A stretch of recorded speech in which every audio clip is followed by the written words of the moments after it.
Number 10. Russia. With the Russian invasion of Ukraine, visiting Russia is pretty much off the board for Americans. But even before this conflict, Americans often needed to jump through many hoops to cross the border. Visas are only granted prior to arrival, and you need an invitation letter from someone in the country to even apply for a visa. Once acquired, you then fill out a lengthy visa application. It requires you to indicate every country you have visited for the last 10 years, your education history, parents' names, where you have worked, and even professional organizations you are a member of. After all that, you hope your passport comes back with a valid visa. Number 9. Bhutan. Landlocked between India and China, the country of Bhutan is a place some tourists may want to visit, but get stuck in the details of how to get in. The country has no embassy of any kind with the United States. As a result, the only way to obtain a proper visa to enter the country is through a tour agency. The visa application itself is not all that complicated, but having to go through a tour operator severely limits the amount of visas issued to anyone wishing to come in. This unusual policy does, however, keep the sheer number of visitors down, allowing your experience to be that much more special. Number 8. Iran. Relations between the US and Iran have been strained for decades and worsened during the Trump administration. This resulted in Iran outright banning any US citizens from entering the country. The ban has since been lifted, but travelers still need to go through several processes to be allowed to visit. Initially, they need a travel authorization number. Once acquired, then they can obtain a visitor visa.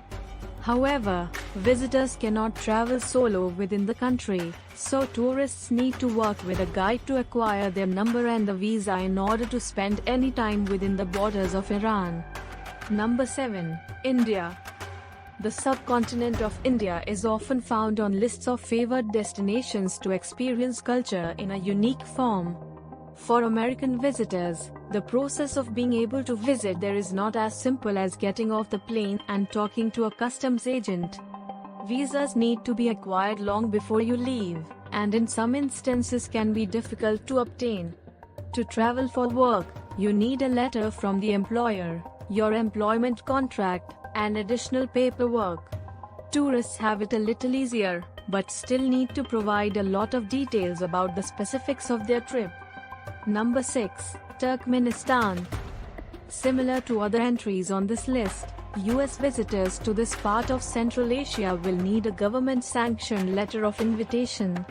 It's essentially a letter form of sponsorship which allows the government to control how many visitors come into the country. Although the process can be arduous, you're far more likely to get in this way than through other means. Some people have tried acquiring a transit visa which allows you to pass through the country but not have an extended stay. Valid for 3 days, many of the embassies don't issue these and will force you to go through the proper steps to get a real tourist visa. Number 5. Eritrea. Eritrea is perhaps not as familiar a name to Americans as some other countries on this list, but that doesn't make it easier to visit. Yet another place that has excessive visa paperwork. You'll need a lot of patience to get it sorted out. Aside from the typical forms, you have to provide proof of flights, a bank statement showing you have money to be there, and a plea document. It's essentially a letter asking you to explain why you want to visit, and possibly name drop someone over there to help sway officials into thinking you know someone within the country. It does, however, appear that some of these requirements are easing, so keep your eye out for changes. Number 4. Cuba. The inability of Americans to travel to Cuba for business has its roots in the trade embargo established in 1958. The embargo also extended to Americans who simply wanted to visit the country for pleasure. So as far as official tourism goes, that's still banned and illegal today. However, Americans are permitted to visit the country under 12 different categories of travel that do not include tourism, so apply for a travel license under one of those categories. you'll always need a Cuba tourist card, aka a visa, to enter the country. Finally, be sure you have cash as you can't convert US funds while in Cuba, and be careful what you buy. Some businesses are off limits to American visitors. Watch Ply Red. Top 10 biggest things that culture. Number 3. Saudi Arabia. Despite the fact that Saudi Arabia is a major supplier of oil to the United States, it has historically been difficult to get a visa to enter the country. Prior to 2019, they were only issued to individuals who were there on a religious visit to Mecca.